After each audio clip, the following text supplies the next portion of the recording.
So now it's my privilege to jump back in to Revelation. Okay, so we're looking at Revelation chapter 13, and we're going to talk about this number 666 or 616. Okay, so before we get too crazy, let me catch everybody up. So one of the things that we have tried to do in studying the book of Revelation is to be very clear about what it is. So what is the book of Revelation? Is it some book that predicts the future? Is it some code book that if we can decipher the codes in the book of Revelation, we could understand what's happening in modern day and how that's leading up to God's ultimate plan? What is the book of Revelation? And at the beginning of the series, we looked at it as three things. It's a book about worship, it's a book about prayer, but also it is a book as a letter written to actual churches in Rome who were facing persecution. So it's the same. It's an epistle. It's like the letter to the Corinthians. It's just a letter to 7 churches in Rome who were facing persecution. So let's clearly define the word persecution. So if we go to the next slide. So the Greek word for persecution has this connotation of being pursued closely, to being relentlessly pursued by someone. It's the same word that Paul actually uses when he said, pursue godliness. In other words, with all your being, with all your heart, run after this thing. Pursue godliness. But in the context of what the churches are experiencing, there are systems and people that are pursuing the church because of their belief with an intent to do harm. Persecution, right? It's a pursuit against the church with the intent to do harm. And so because in Taiwan, I feel that we don't necessarily get a great sense of what this might look like, I've taken the time to remind us of the persecution that is happening now, today, all around the world that may be different than the way that we experience a level of persecution here in Taiwan. So I want to show you a picture. This is a church in Nigeria that met during Easter Sunday in the year 2003. And if you notice the church building, it's destroyed. There's no roof. There's hardly any chairs. But yet in 2023, on Easter Sunday, about 300 Christians gathered, young adults, children, senior citizens, some seated on the floor, some seated on bricks, and if they could afford it, some who brought their own plastic chair. So why does the church look like this? Well, because in the previous 2 years, in 2021 and 2022, during Easter, they came under attack by people who did not want them to practice their faith. In 2021, the pastor of the church was killed. The cattle of the pastor were rustled. They came into the town and 500 houses were burned by people attacking Christians. 2,000 Christians in 2021 in this town were displaced because of that attack. 2022 in Easter, the attackers came back and destroyed more houses, more crops, destroyed the roof. They said, sometimes we worship in the rain. The pastor said he suffered from pneumonia and he got hepatitis and couldn't pay the hospital bills because the government did not want to help them out because they were Christians. So there's very real persecution that goes on in the world that we think, no, that doesn't happen today. It still does. And yet, this picture reminds us that with the power of God, the people of God are able to overcome and stand up against it and still stick to their beliefs and still worship a holy God despite the world trying to prevent us from doing that. But what I want to suggest today is this, that the persecution that the church is written to in Revelation are facing looks like this. Maybe it's physical attacks. But there's actually a different element of it that I want to explore today. That the persecution that the churches faced then and that I think we face now is not so much people attacking and threatening our lives because of our faith, but it's more this constant external pressure for us to give in and follow the ways of the culture that surrounds us. There's a pressure from the culture pursuing the church to try to persuade us to follow their way. There's a system that surrounds us that pressures us to follow their way. And these systems in the Bible are represented as beasts. So last time I spoke a month ago in Revelation 13, here's what we read. This is John's vision. Then I saw another beast rising out of the earth. It had 2 horns like a lamb, and it spoke like a dragon. It exercises all authority of the first beast in its presence. It makes the earth and its inhabitants worship the first beast, whose mortal wound was healed. It performs great signs, even making fire come down from heaven to earth in front of people. And by the signs that it is allowed to work in the presence of the beast, it deceives those who dwell on earth, telling them to make an image for the beast that was wounded by the sword and yet lived. And it was allowed to give breath to the image of the beast, so that the image of the beast might even speak and might cause those who do not worship the image of the beast to be slain. So in the book of Daniel, just to be clear, the beasts represent nations. And so there are these nations that exist on earth that say, don't worship God, worship our ways. And what we understood last time is that the second beast relates to these national religious systems that are built into the Roman Empire at the time that enable people to worship the emperor instead of the true God. That there was a whole cult built around the emperor that's represented by the second beast. Are there countries today that have systems that point your trust and allegiance to the government? Oh yeah. There's countries today that have great systems, whether it's lies or propaganda or threats, that force their citizens not to worship God, but to worship the government. That, in the biblical language, is what's called the beast. The beast says what? Worship the empire. Trust what the empire can do for you. Trust what the emperor can do for you. So the persecution that the church is facing is not just, hey, stop believing what you believe. We don't like that Christian stuff. The persecution that the church is facing is live like us or else. Believe what we believe or else. That's the pressure. That's the beast.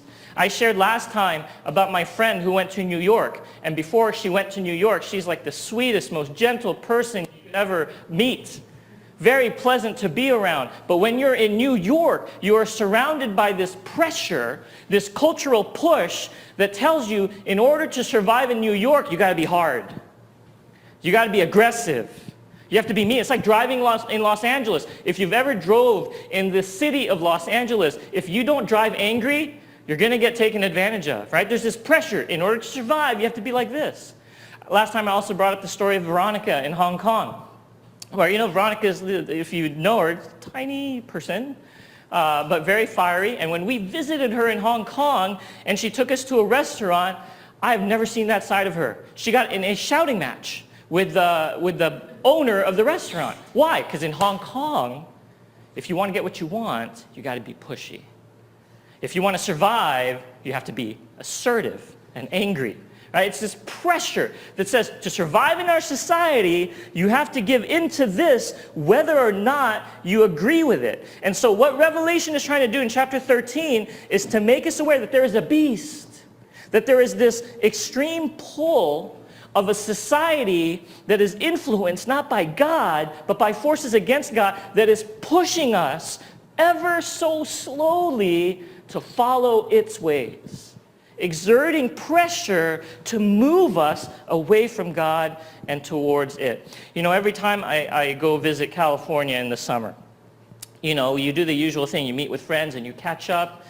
And there's always a mixture of good news and bad news of how people are doing. People I grew up with at church. And this year, for me, the theme seemed to be about people who were in seemingly good marriages now being separated. And it only happened this upon chance because my friend was describing dating apps to me and explaining how dating apps work nowadays. Oh my gosh, it's chaos, okay? The dating app world is crazy. And he let it slip. He said the name of a certain friend who was married. He said, oh yeah, I see so-and-so on that dating app. I was like, you saw who on the dating app? And he had to share with me, oh yeah, she's now separated. And then I found out someone else was now separated. And so I thought about this. I was like, but they seemed pretty happy. They seemed like a good match. And what I always have come to realize is with these things, with divorces and with separation, it doesn't happen like that. What happens? Over time, there's this pressure. There's this thought in the mind of one or both of the married couple that says, I can't live with this person because of this. And over time, that pressure keeps pushing them further and further and further away. It doesn't happen because of one act. It happens because of this constant pursuit of their heart. This constant giving into of lies that says it's time to break up. It's time to separate. And in the same way, that's how I think the beast works on the church and on us individually. This slow, constant pressure that we feel around us but might not notice that says, compromise. That's why every time Lee speaks about one of the 7 churches, God's always rebuking them. Go back to your first love. Why? Because the persecution moved them away from God and towards the ways of the beast. So then let's look at the rest of Revelation 13 here in verse 16. And it causes all, so this is talking about the beast, right? This national systems, the national philosophies, both small and great, both rich and poor, both free and slave, to be marked on the right hand or the forehead, so that no one can buy or sell unless he has the mark, that is, the name of the beast or the number of its name. This calls for wisdom. Let the one who has understanding calculate the number of the beast, for as the number of a man, and his number is 666. Okay. So interestingly enough, some ancient manuscripts have 616. Just keep that in mind. So 666 and 616. So let's take a little bit of time to unpack this, because this is one of those things in the Bible where growing up, people had some pretty crazy explanations as to what this is, but there's enough good scholarship now so that we understand a little bit better about what John's getting at. So here's what I want us to understand, right? In verse 17, it says, no one can buy or sell unless he has the mark. We've talked about this before. In the time of Rome, because people worshiped the emperor, you actually could not do business unless you gave your allegiance to the emperor. You couldn't participate in these guilds. So what you had to do was a couple things. You had to take a pinch of incense and sacrifice a pinch of incense. And what they think would happen is after you give the incense for the emperor, you would get this certificate that says, now that you have given your allegiance to the state, now you can do business. Another way we understand that is in order to do business, you had to wear this coin on your forehead, and that coin had the image of who? Caesar, a mark of the beast. Right? And so one way to understand what this mark is it's referring to this emperor worship that required you to play the game, to put the incense, to wear the mark in order to be able to do what you needed to do to survive. That's one way to understand what it's talking about. Maybe it's a physical mark. Maybe it's a symbolic mark, okay? But why does John say this calls for wisdom?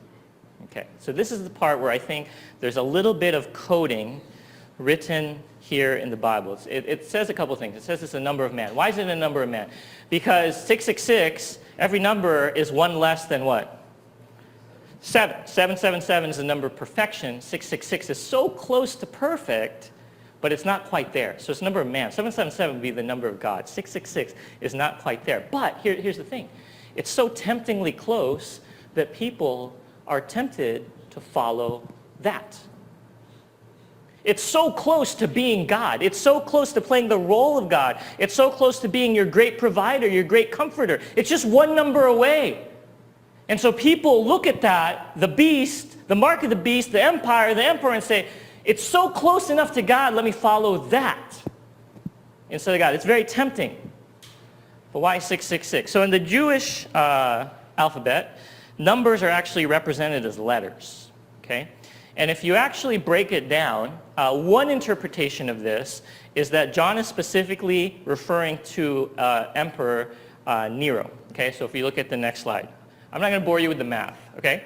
But Caesar Nero, there it is, translated into the letters they would have used and the numerical value of each letter. And if you add up the numerical value of each letter, it is 666. So why might they be saying this? Well, first of all, it was unlawful to say something that derogatory about the emperor. So most likely, they're embedding it so that people who know, who have wisdom, would know John is clearly talking about Nero.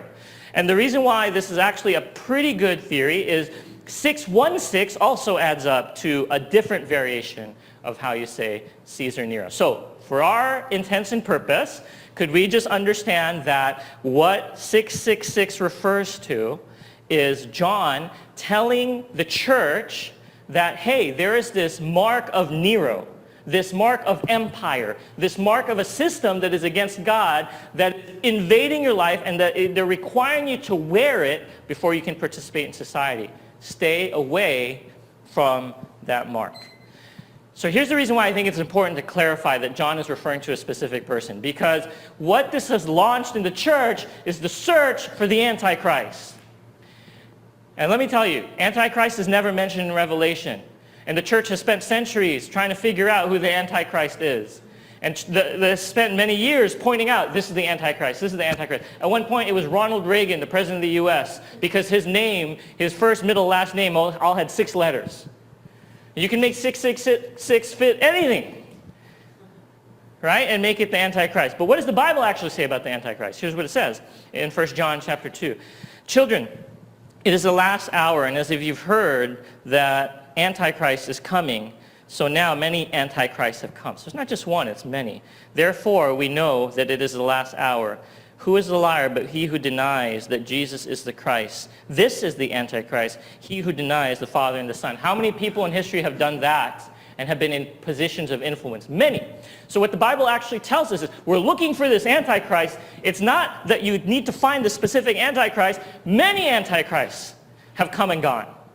Many people who deny Christ, who deny the Father and the Son have come. So stop looking for that one. And it's not just Caesar Nero. 1 John chapter 4 says this, by this you know the Spirit of God. Every spirit that confesses Jesus Christ has come in the flesh is from God. Every spirit that does not confess Jesus is not from God. This is the spirit of the Antichrist, which you heard was coming and now is in the world already. So this idea of 666 Antichrist, it's not a single person, it's multiple people, but more generally, what I want us to understand is what John is warning us about is about a kingdom that lives and speaks in a way that denies that Jesus is Lord. So let's not get hung up on who's the beast, who's the Antichrist, because what? It's all around us. The systems of the beast is all around us. Many Antichrists, philosophies, lies we give into, systems, religious systems have come and gone. But what I want to end with is actually this. Let's go back to Revelation 13. What's important about the passage is where the number of the beast is written. It's written on the right hand and the forehead. Why is that significant? The right hand and the forehead is what's referred to in Jewish literature as what's called the Shema. And it's a prayer they prayed right before entering the promised land. Let's look at Deuteronomy chapter 11, verse 18 through 21. You shall therefore lay up these words of mine in your heart and in your soul. Here we go. You shall bind them as a sign on your hand, and they shall be as frontlets between your eyes. Okay, so there's a mark of the beast, which represents the philosophies of the beast, of the empire. And where does that mark end up? It ends up on the hand and on the forehead. But there's the truths of God. There's the commands of God. And where are the commands of God supposed to end up? Yes, in our heart and soul, but where we mark the truths of God symbolically is on our hands and on our foreheads. Do you see the conflict? What is John saying? He's saying there's a set of truths and beliefs that mark you with 666 because they go against God. And there's a set of truths and beliefs that mark you as a child of God because they're in line with his commands. Which one are you going to live out, church? Which philosophies are you going to internalize? Verse 19, you shall teach them to your children, talking of them when you're sitting in your house, when you're walking by the way, and when you lie down and when you rise. You shall write them on the doorposts of your house and on your gates, that your days and all the days of your children may be multiplied in the land that the Lord swore to your fathers to give them, as long as the heavens are above the earth. They're about to enter the promised land. And God gives them this command. Remember my ways. Don't repeat the mistakes of your fathers. Because what happens? They're about to enter a land with external pressures that's going to try to draw them away from God. They're about to enter a land that's going to persecute their faith and try to pull them away from God. And so what Moses' plea is, what God's plea through Moses is don't forget my ways, my truths. Bind them on your heart. Put them on your hand. Put them on your forehead, lest you fall as your fathers did. And so how did Jewish people live this out practically? Lay up these words of mine in your heart and with your soul. Well, what they did is they took verse 19. It says, when you're walking by the way, when you lie down and when you rise. And how they interpreted that is one way to live this out practically is that we are going to remember God's promises and commands through prayer. And we're going to pray this prayer called the Shema. And we're going to pray it twice a day. We're going to pray it in the morning service, and we're going to pray it before we sleep at the evening service. So a good Jewish person would confess this prayer as a way to focus their minds on here is who God is, and as a way to center their heart to try to live their lives in response to who God is. They would pray that prayer in the morning, and they would pray that prayer at night as a way to write it on their hands and on their foreheads. And if you know anything about Yom Kippur is the most holy day in the Jewish calendar. The culmination of Yom Kippur is to pray the Shema, to pray the prayer, which I'll show you in a bit. In fact, one of the last things a Jewish person would do before they died or before they were martyred was to pray the Shema. This prayer that was designed to help them remember God's words was of utmost importance to their culture. It became a daily thing. They would say it daily until it got into their heart. They would recite it daily until it got into their... It was so important. They wanted it to be the last thing they ever said before they died. So what does this tell us in light of Revelation 13, right? How we put the mark, how we ingrain the truths in our hearts is through the daily meditation and response to that meditation of God's truths and words, so that becomes how we live out our life's vision. So here's what I want to say. In one sense, the mark of the beast, it could be something physical. It could be a certificate you get after giving incense to the emperor. It could be a coin you wear on your forehead. I know when I was growing up, they thought the mark of the beast would be these chips that they would implant on your hand. Whatever, right? All throughout history, there's all been theory about what the mark of the beast is, that it could be something physical that demonstrates your allegiance to the ways of the empire instead of the ways to God. But here's what I want to say. At its core, if the mark of the beast is something that is first written on our hearts before it shows up as some physical display of our loyalty. If we could go to the next slide. Let me say that again.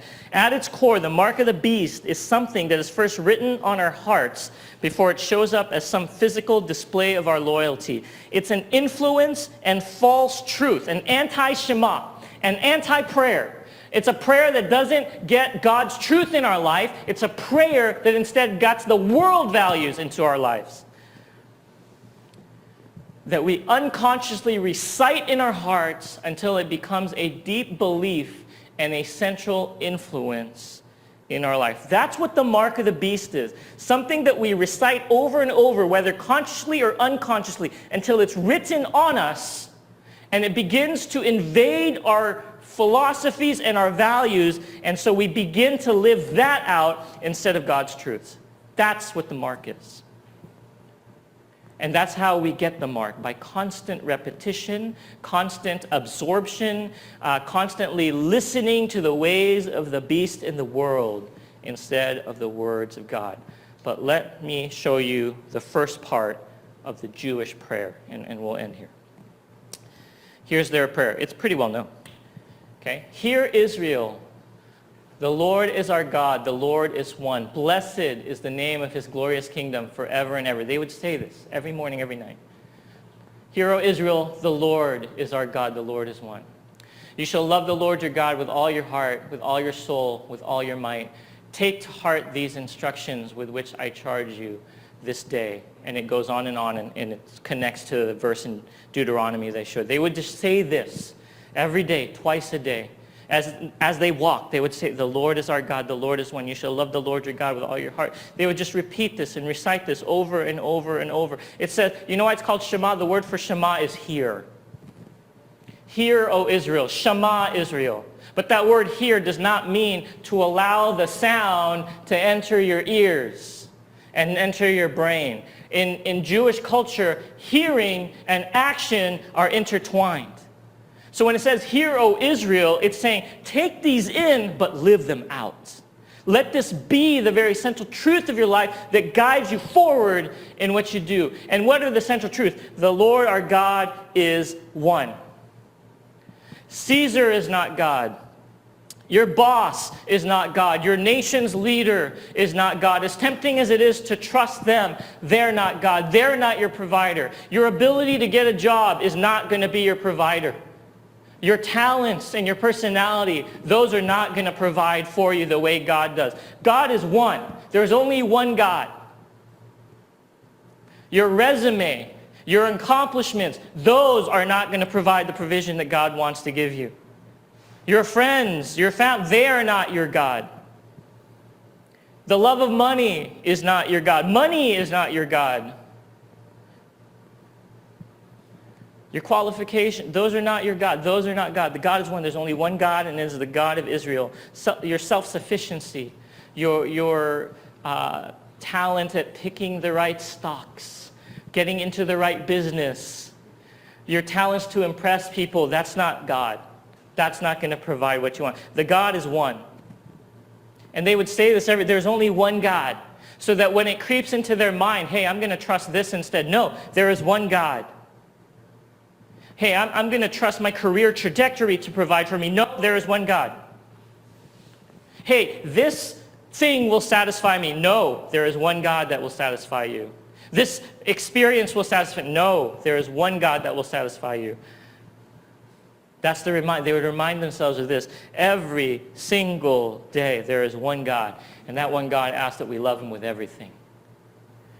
And they would check their hearts every day in the morning, am I loving God with everything? And they would check in their hearts as they walked, am I loving God with my whole heart, soul, and mind, strength? And before they go to bed in the evening prayer, they would check with their hearts, God, help me to love you with all my heart, soul, and strength. That's the Shema. The mark of the beast is the anti of this. So let me ask us, because I think next week we'll look at this more in depth. What if this is all we meditated on? Instead of all the other things that consume our mind. Just think of all the things that consume your mind in any given day. All the worries you have, all the plans you make, all the things that you think will give you like happiness and security and joy. Think of all those things that consume our mind. What if all that consumed, or what primarily consumed our mind was the truth that our God is one? That our God is everything.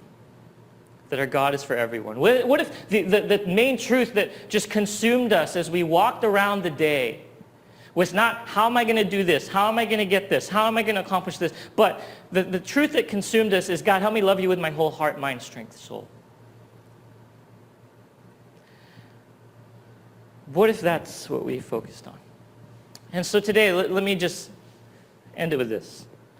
Revelation is trying to help us to navigate how we live in end times. We're in it now, because the end times kicked off after Jesus rose again. How do we live in light of persecution and pressure? How do we live in light of what we're experiencing? How do we live when there's a beast that surrounds us that is trying to push us away from a relationship with God and towards buying into whatever lie it gives? And how we live is not identifying who the beast is. That's not going to help necessarily. Or identifying who the Antichrist is, because the Bible tells us there's many Antichrists. What Revelation is trying to get us to do is this. Identify the ways in which we write the values of a corrupt society into our hearts. In what ways are we meditating on and writing the values of a corrupt and godless society into our hearts and minds so that it actually infects the way we live? That's the warning. What are the ways that we are blatantly idolatrous? That we blatantly trust other things besides God? That's what John's warning them. Be careful that you don't write the mark of the beast on your forehead. Because in the same way that the Shema was meant to get God's truth into their heart day by day and help them understand what it means to follow God, if we were to admit it, day by day, we allow the lies of the empire to creep into our hearts as well. The promise that the world gives us, we allow that to creep into our hearts day by day, when we're meant to have this consume our hearts day by day. There's things I know, I'm not dumb. There's things I know that I believe because I've allowed myself to accept it as truth that are not aligned with God. And it might be even things that on the outside seem really great and really wise, but I know that there are blind spots where I have allowed the beast's mark to creep into the way I live, the way I treat people, the way I parent, the way I do my job. Because it just sounds right, but it's not necessarily aligned with God. One of the things I don't do in Taiwan is drive. Because number one, I'm not crazy. Number two, I don't have a license, so it would be illegal. Although, to be honest, I do drive from the parking lot to the garbage place just to practice. Okay? I don't drive in Taiwan. But when we're in California, the unfortunate truth is one of the cars at our disposal, the main car at our disposal is manual transmission. And my wife cannot drive manual yet. We tried, the kids laughed at her. And so I have to drive in California. And one of the things that always shocks me when I get there is how fast people drive in California for no reason. Like, you don't save time, right? You drive fast. You know what the speed limit is? It's about 100 kilometers per hour. That's the speed limit in California. When people drive, they drive 140 kilometers per hour normally. So here's what I do, okay? I go all the way over to the left lane, which is the fast lane, and I'm just driving, and then I look back and I notice cars are just veering around me, right? What are they saying to me in a passive-aggressive way? You're not driving fast enough. Get out of the way, right? There's road rage, there's all that. So then I move over to the one lane over, a little bit slower, and then cars are still passing me, and they're still like right up on my butt. What are they telling me? You're not driving fast enough, so then I move over more to the right lane. But there's a situation I get into which makes that impossible. Anyone know? It's a certain lane. It's the HOV lane, high occupancy vehicle, the lane that you are allowed to be in if you have 2 people or more in your car. Because, I don't know about here, but in California, once you get into the HOV lane, you cannot escape out of it for quite a while. Because the lines are double solid lines. And the rule follower in me says you should not cross double solid lines. Even though I saw this year, everyone was just doing it. Nobody cared. But in me, I go like, I can't cross. All the training told me I cannot cross 2 solid lines. I have to wait till they become dotted lines. But sometimes that's like 5 minutes later. So I'm stuck in this lane, trying to go my legal 100 kilometers per hour. But everyone behind me would rather go 140 or 150. So what am I forced to do? Go 150. Am I comfortable with it? No.